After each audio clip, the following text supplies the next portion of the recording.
Saya Alia dari Sanggar Seni Pujo Sumakno akan membacakan guritan berjudul Jamane Wis Owah.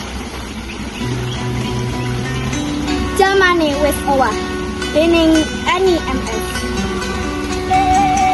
Dumadaan kelingan jaman sing wis kawuri.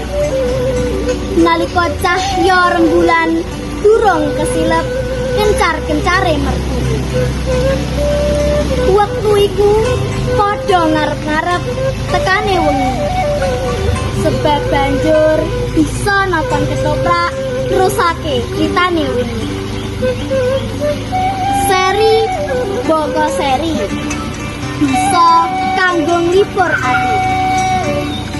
Lebar surup wis padha ampyak-ampyakan. Rebut papan ngarep supaya ora kekalingan. Ewas mono yen kentekan kursi. Lila lungguh ing gethek yuri. Ing jaba akeh wong bakul padha klarisan. Bakul dolanan apa dene jajanan. Bisa kanggo srana golek sandang pangan. Supaya bisa urip mulya lan mapan.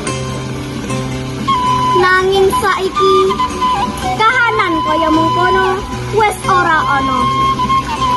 Kagerus jaman sing tansah owah.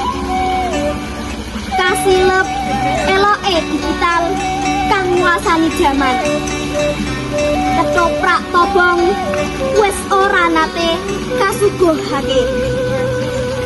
Merga kahanane wis beda. Jamane wis owah. Saiki yen pengen golek panglipur crita cukup lungguh ijen.